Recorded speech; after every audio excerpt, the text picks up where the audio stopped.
خير بسم الله الرحمن الرحيم الحمد لله وكفى والصلاة والسلام على رسول الله وبعد الحمد لله حمدا كثيرا طيبا مباركا فيه نحمده ونستعينه ونستغفره ونؤمن به ونتوكل عليه. Okay, so the last time we focused on self-development, meaning how to bring those things in your life which would make you the ideal spouse. Okay? What we're going to focus on from today onwards, as you can see our lineup for today's in-flight menu, unknowns in the chat zones. Now that you've developed yourself, okay, you've developed yourself, you've grown up in a wonderful family, your parents raised you as this beautiful, loving, modest, not little anymore, but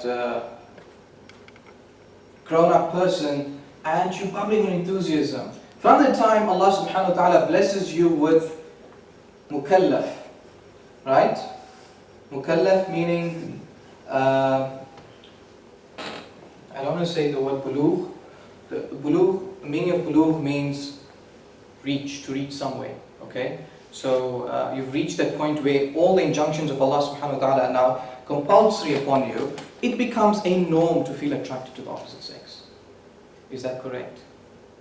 I have to ask him, because these days it's very different. Do you agree with me? Right? It becomes a norm to be attracted to the opposite sex.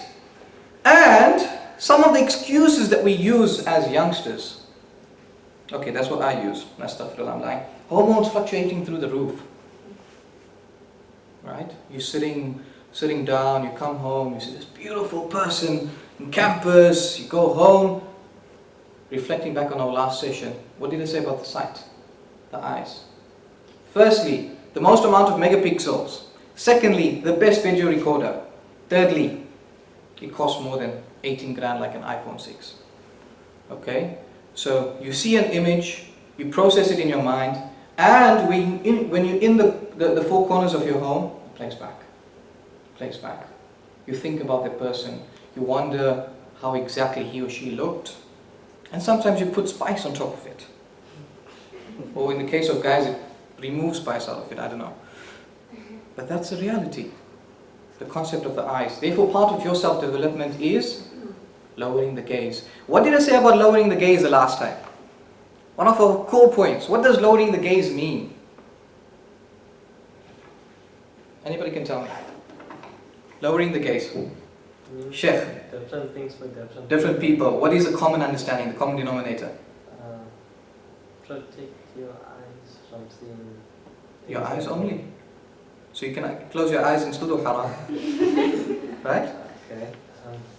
Protect what? I'm Not sure. It's fine. The mind is always beneficial for the believer. Okay? So what we're saying, or what we mean by lowering the gaze is protecting yourself or distancing yourself from anything that will cause a form of mutual attraction to another person. Okay? For some people, it may be lowering the gaze literally. So you walk past them like big hazards, big shiok, and look down. Some people, they just walk away. Every person has a unique, different way of approaching that, but the principle is the same. Lowering the gaze does not mean looking down. And I mentioned the last time, sometimes when you look down, you see more than what you not hope to see. Right? So you can't go by the Shiek and tell him, oh, Lord, Shiek told me to lower my gaze, mashallah, I'm looking so nicely. It does not work like that. Okay. So, we're in the season of Hajj, right? And this example just came to mind. The Hujjaj in Makkah Mukarramah, they are stoning the shayateen, right? There's three different, they're not physically shayateen sitting over there, no. It's just the place where Nabi Ibrahim alayhi salatu wasalam was tempted by shaitan. As a token of respect for Nabi Ibrahim alayhi salatu wasalam, the Hujjaj, those that are on Hajj, actually stone that place. There's no little shayateen sitting there. Yet, there is a shaitan everywhere with us. Who can tell me what is the biggest shaitan we have today? The biggest devil. There we go. I don't have chocolates for me today. The biggest devil. I divorce you today. That is the biggest devil. How so? let's put some thinking caps on. If I steal your cell phone away, right? You become the most irritative, frustrated, and I can't even use not so kosher terms, but you become very, very agitated because all your personal stuff is in here. When I say personal, I mean like deep personal, right? Only you and Allah knows what's happening down there. Take this away from your life, you have more time for interaction, you have more time to greet other people, and you have less time to get yourself involved in wrong. The reason why I say chat zones in this segment, many of us were introduced to Mixit years ago, right? Right? Yes. Okay? And it proved to be a means for us to interact with friends. And then they introduced chat rooms. And then we got to know strangers. And they become beloveds. Virtually, of course. Right? And then you want to meet up, you want to do a movie, and everything starts. And you think that that is your romance. Your little romance. Subhanallah. Is it really your romance? Let's recap quickly. The purpose of us sitting here today is for you to strategize, think in your mind, where I am, what am I doing. It's not for me to give you the whole load of Islamic content. You'll get bayans upon that. That's not my objective here. Okay, and because you are intellectuals as well. So you sitting on this mixed chat zone, or today more relevant times, that was something by the day, something bygone. Today is something that's more relevant to us, social media. Browsing through different profiles of individuals. The one, now he's got ginger hair. This one, next one. So we start our stalking business. SubhanAllah. It's a reality. It's a reality. Okay? And then you want to have a little thing going on, and when the time is married, then you're going to go look for all the salih guys. Oh, this guy, mashallah, has got a beard. That one doesn't have too many photos. This one, right? As youngsters, we sit and think about these things. It's a norm. And it's something which we can't prevent. It's there all the time. Someday we have to get married. We are going to think about these things. The problem is, we take these thoughts on another level, such that we want to act upon them. And that's where the problem comes in. We take those thoughts and we say, mashallah, she's got hijab. Allah subhanahu wa ta'ala keep her that way. You make dua for her, chapter closed, you moved on. You're not building on those thoughts.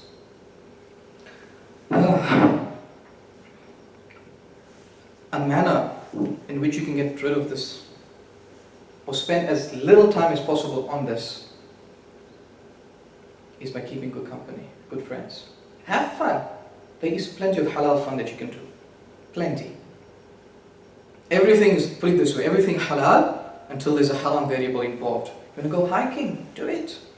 You want to go out for supper? Do it. You want to meet up and, talk fun or talk silly things? Do it. It's good, it's fine. But make sure you are not left alone to yourself, to your thoughts. And nobody's looking. Your parents may not be there. Allah is there. He is watching. He knows. Okay. So in the chat zones, do I need to tell or reflect on the evils or the harms of that? Of chat zones? I'm sure we know all of that, right? We've been through there. Hopefully not, but at least had some experience. Okay. Now, the repercussions of the chat zones. A few of them that are important to us, especially those of us that would love to get married someday. Remember, you start your relationship based on social media, based on chat zones, based on anything literally that you can have access to. Okay? The first thing you need to understand, who is the third party in your relationship? There's always a third party. And I'm not referring to your mother-in-law or your future mother-in-law. There is always a third party. Shaitan. He is always there. And he will always be that, kick in the back. Do it. Just the first kiss. That's all. Subhanallah. Ask those people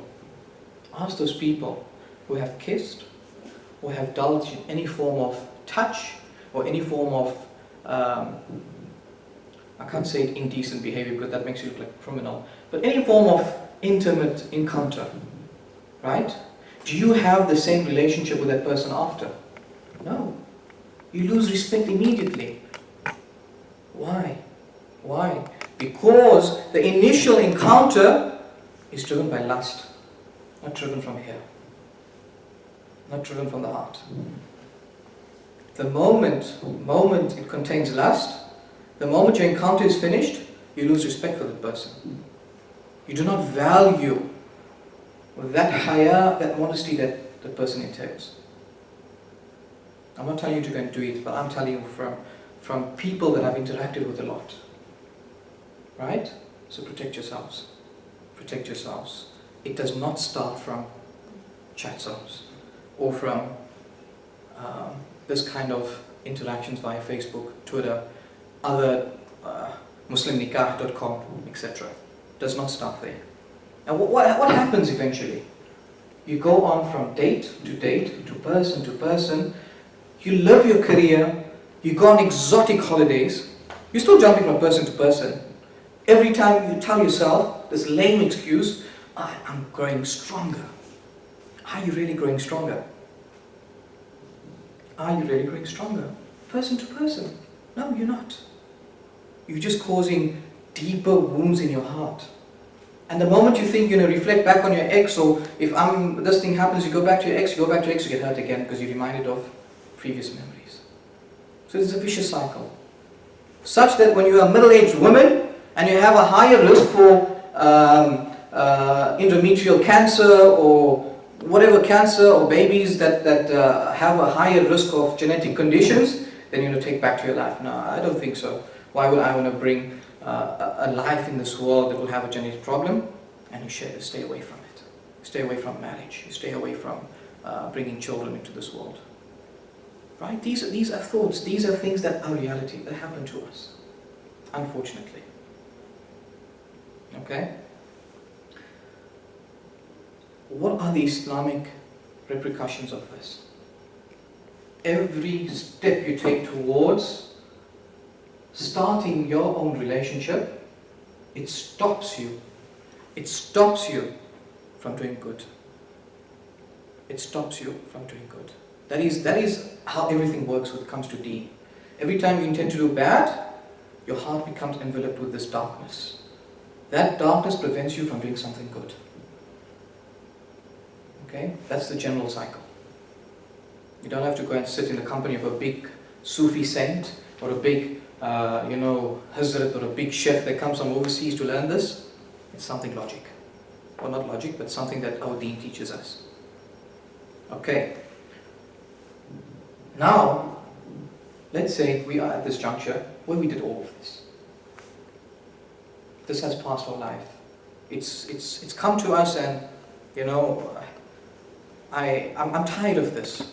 I want to make a change. I want to start fresh. It's never too late. On the way driving here, we heard the incident of a person who, she was invited to Allah subhanahu wa ta'ala in America by somebody that was bypassing a club, right? And she was a stripper. This person was inviting the owners of the club to Allah subhanahu wa ta'ala. This stripper heard his discourse, and she became affected by it. She accepted Islam. Right? A year later, the same person phones the person who invited them to Islam and tells this person, or rather crying profusely. So this person, we initially invited her to Islam, why are you crying? What's happening? And she mentioned, this morning I was traveling by bus, right? And it so happened that as I was traveling, a part of my hand got exposed. And I fear that person may have been perhaps a little bit attracted to it, and Allah subhanahu wa ta'ala will punish me. Imagine, look at the contrast. Somebody who was a stripper a year ago to this level of modesty. I'm not asking each of us to go on that level now. That's not my intention here. Yes, for us, in our society, in our environment, baby steps is key. Try something that works for you. Keep consistent on it. Allah will give you the ability to do better things. So work on yourselves and Allah will grant you the ideal spouse. Okay, in essence what we are saying, the change lies in you as an individual. Now, let's take a break. Who of us doesn't know Iron Man? The girls say he's hot. I don't know. I think he's been covered too much with steel. He's like overclothed, man. Astaghfirullah. Right? But he's got this protection, this garb around him. And he can fly, he's a superhero. We watch him all the time. Okay, not me, but generally. Right? And he does so many things for the world. Who is a superhero in your opinion? Let's get the volunteers, I'm tired of speaking. Anybody, who is a superhero in your opinion? Assalamu alaikum, Habibi, how are you? Welcome. A superhero Tashriq. You. I don't have steel around me yet. I'm still in the open. Allah protects me. A superhero, who is a superhero to you? Honestly don't know. Honestly don't know. If you think of a superhero, what comes to mind? Someone with powers. Someone that's powers. What, to levitate up the ground, like what's happening recently I've seen. Okay, I don't have that powers yet. Right, somebody who has superpowers. Any of the ladies, who is a superhero? Who is your superhero? Let's personalize this. Let's get deep down. Who is your superhero? Superhero or role model? What are you? No, superhero. Role model, we know who your role model is. Okay, me and you know, don't worry, we'll keep it a secret. Who is your superhero? Goku. Goku. Right? I think he needs a haircut. But we'll speak on that later. Goku. Okay. Anybody else? Spider-Man. I'd be lying to say I'm not waiting for 4 to come out, but that aside. Shiek. Subhanallah. No comment. We'll pass their Facebook profile. Okay. The real superhero, respected youth, is yourself. Is yourself. What makes you different? What makes you different to making a change in yourself that will make a change to community? Those powers are not real, right? They're fantasy, and there will always be a fantasy. Unless we get technology in 10 years' time that can actually work for all of us like that. Iron Man has steel. Spider-Man has webs. Right? You don't need all of that. You are a superhero because you have the inherent ability to stay away from something that will harm you. Right? Superheroes are always jumping after harm. Right? Somebody's in danger, go and help him. That's objective, right? Preventing or stopping somebody from being affected with harm. So you are the greatest superhero because you have the ability to protect your own self from harm. And specifically, when it comes to Deen and you being the ideal spouse, protect yourself from those things that will harm you at present and will harm your relationship in the future. That includes everything from chat zones to fantasies to sitting alone and letting shaitan take you for a ride. Okay? So you are the ultimate superhero. And I hope that motivates you. Being part of a superhero does not mean you should have an ego. It means shared responsibility. If Allah has given you the ability to don the hijab, you are veiling yourself and protecting yourself.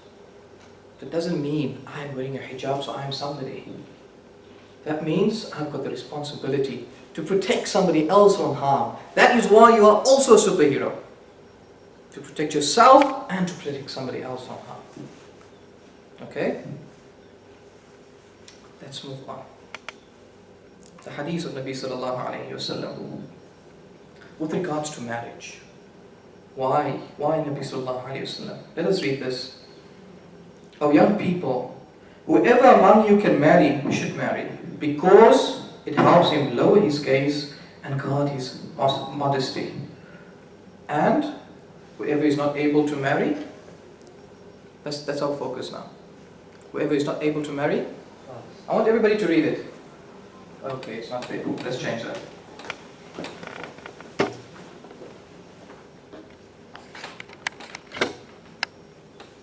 It's cut off right at the bottom.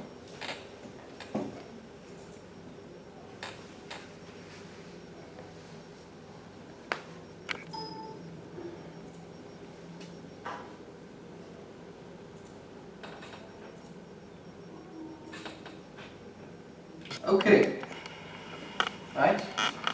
I want everybody to read that last part. Can everybody see this here?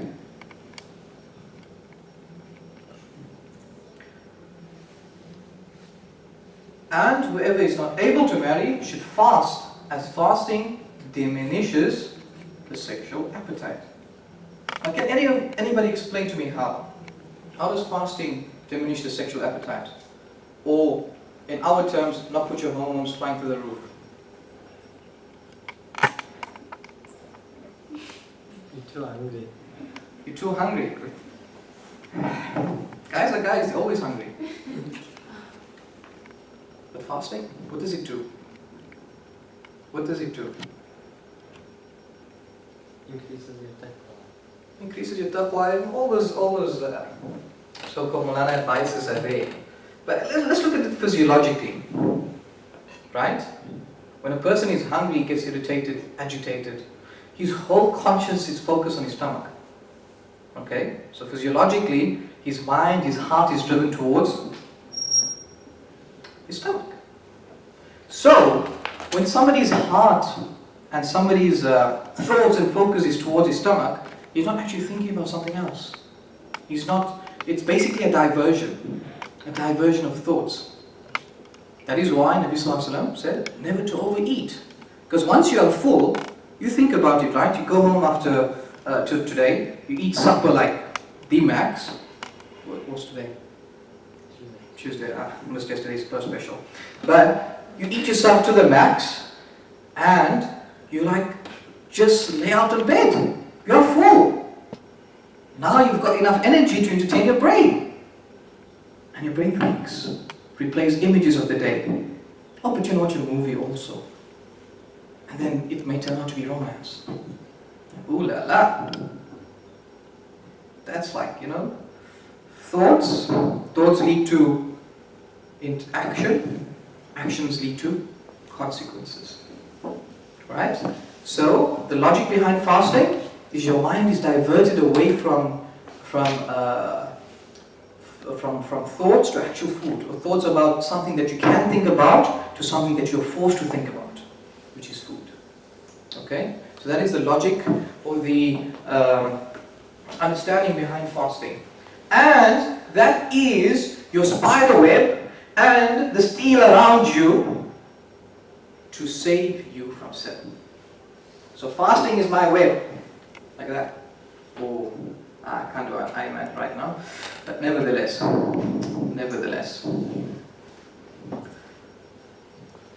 Okay, now that you've got this little bit of an idea to what fasting does for you, let us look at how the society view you, or view that you should be, versus how does Islam view that you should be. The slide is very comprehensive. And when I say ideal, it's a bit of a misnomer, because there isn't that absolute ideal, as everybody is walking towards ideal. So, society, good sex appeal and fashion conscious, right? Okay, some of them are interlinked. Now, I split them on purpose because we need to understand there is a line. There is a line, there is a boundary between everything that we do in terms of Western influences versus societies, or rather Islamic influences on our lives. Obviously Islamic influences being the priority. Okay, so good sex appeal and fashion conscious person, keeping up the latest trends, skinny jeans. Well, beard is a thing these days apparently. ISIS recently had a beard competition on winning beard oil and stuff. I'm still waiting for my bottle. It's MSA Stellenbosch. MSA Stellenbosch, sorry, correction. Okay, right. Whereas a Muslim, when you're at that stage of marriage, what do you look at? Apart from the attraction and everything on the outside, that's like, there. But you're really looking for inside. Does this person have beautiful character? Is this person an exemplary role model? Not in terms of what she does or he does for the whole community, but somebody who you can see, when you look at them, you're reminded of Deen. Put it that way. Right? Society, swag, and beauty expression. For who? Public consumption. I'm fashion conscious, I need to model. MashaAllah, so you got different colored shoes every day, different everything every day. Right? But for who? Public consumption.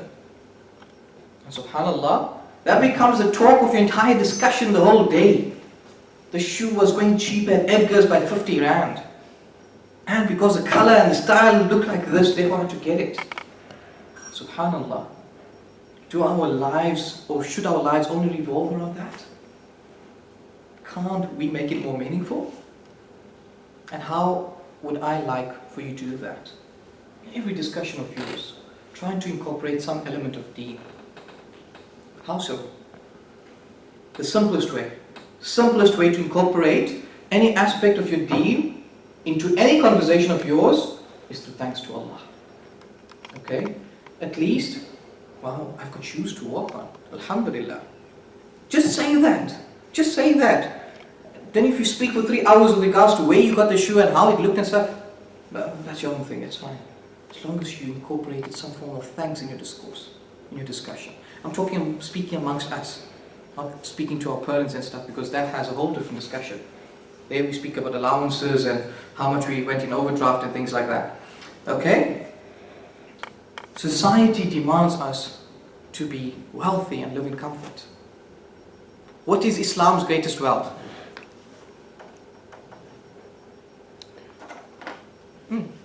Zamzam. Islam's greatest wealth. What is Islam's greatest wealth? Anybody? Knowledge. Yeah. Preservation of knowledge. Greatest wealth? In terms of physical wealth. Physical or emotional, everything linked to that.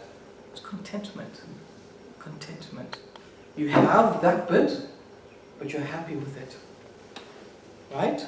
So, when you are hunting for the ideal spouse,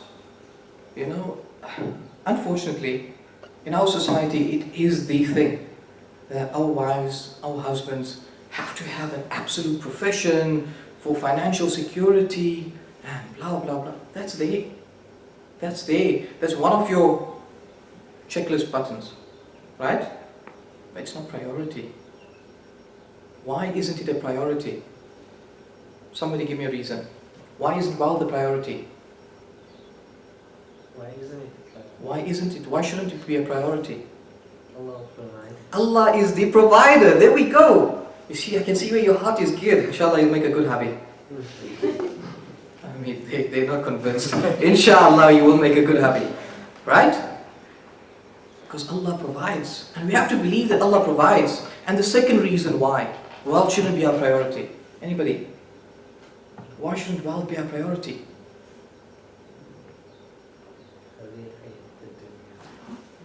Allah, some poetry and whatnot there. Allah mentions with regards to 5 uncertainties which no one knows, no, not even a prophet. وَمَا تَدْرِي نَفْسٌ مَاذَا تَكْسِبُ غَدًا in Surah Luqman.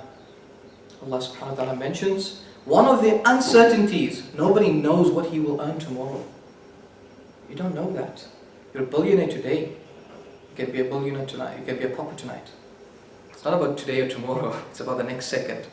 Okay? So it's good to consider those things, right? Consider that he is secure and she's secure and whatnot, but it's not your priority. Furthermore, living up to society's expectation. Is that not so? Your neighbor builds a 2-story house, you will work 20 years just to reach that stage. Time's fine. 10 minutes. Oh, Allah. Okay. Right? So you will work your back off to reach that expectation. Let's go through quickly the others. Sure, I can spend another 15 minutes on the slide. Okay.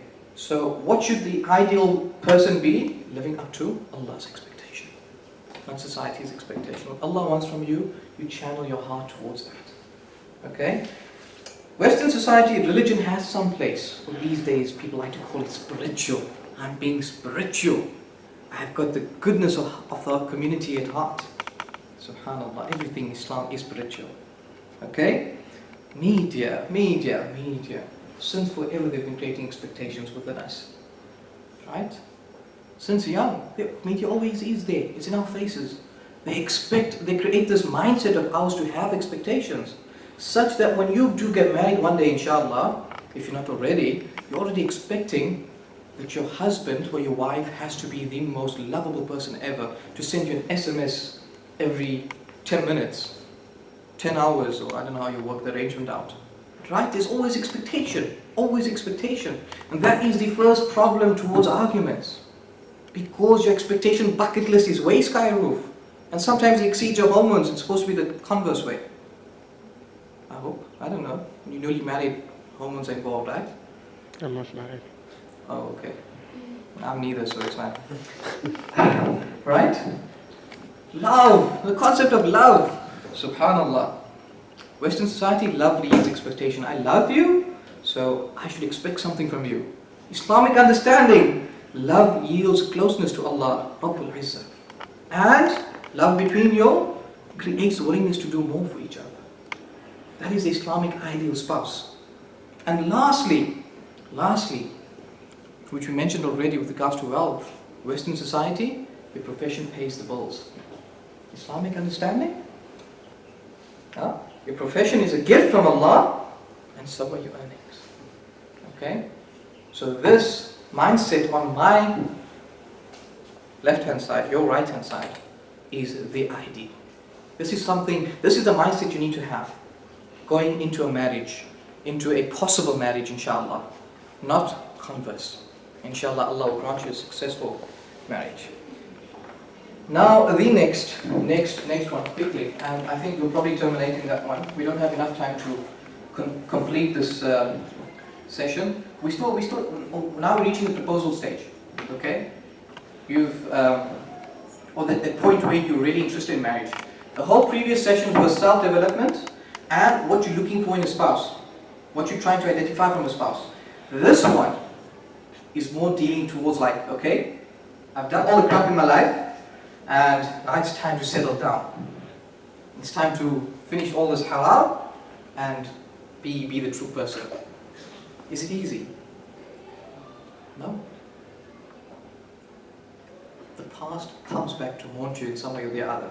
That's the unfortunate thing. The solution is how you deal with that.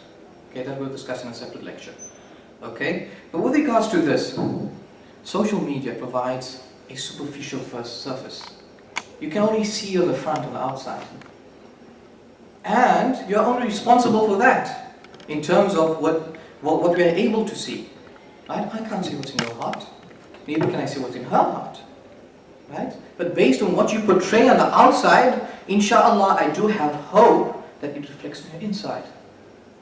So if you are going to a community service, and mashallah, I see a lady that's involved with community service, such good things that she does. In my mind, I'm thinking, that's coming from the inside. She's not doing it because she wants to please the community. She's doing it because her heart is driving her towards that. Okay? So based on your actions on the outside, people judge you for the inside. That's logic. Okay, now you've developed yourself completely. Right? You're in this good bubble, you're in a good zone, making all your salah, everything. It's time to find a suitable spouse. Okay. Many different ways, different scenarios, different contexts. But what is the most common way? Let's hear from you. The most common way. Stalk them on Facebook. Stalk them on Facebook first, okay. I give you 5 points. Anybody else? What's the most common way? Hey, you're looking for your spouse now, you're going to get married. You're in your final year of B.Ed or B engineering or something like that. Just Facebook.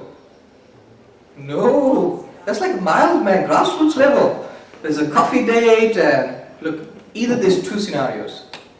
Either you know nothing about the person, or you have no like absolute indefinite like what color socks does she wear, right? You're not that close at all. Or in our case today, you're very close to the person. Like you know everything about them, you know their backgrounds, you know what they like, you know what they don't like, you know what irritates them, you know literally everything about them. So we've got 2 scenarios, right? But either scenario, you're looking to get married. That's our dilemma. Okay? So what do we do? How do we approach that? Shiek, you want to get married tomorrow. Let's put you on the spot, for example. Okay, late in the year. Okay. How do you go about it? How do you go about finding a spouse? Ask Allah first. Oh, sure. I didn't even think about that. My mind was racing elsewhere, but well done. Well done. Ask Allah to guide you first, right? And then, cannot tie a camel. You did that. No, you asked Allah for that, but you have to tie a camel as well, right? I'll come ask you for advice. Come ask me for advice. What advice am I going to give you in finding a spouse, my brother? This is the whole series about. Seems like you have the answer unless you're asking me. I'm speaking to university intellectuals. Okay. Okay, so suppose I gave you advice, right? Now you're in your spouse hunt. What do? Can you repeat the question? Put the question forward to whom? No, I said, can you just say the question again? Okay, now that you've sought my advice and whatever else, and now you're looking for your spouse. Somebody who you want to be, not your wife, the mother of your children. Okay? Remember, I'm using those words very, very carefully. Not your wife, mother of your children. Not your father,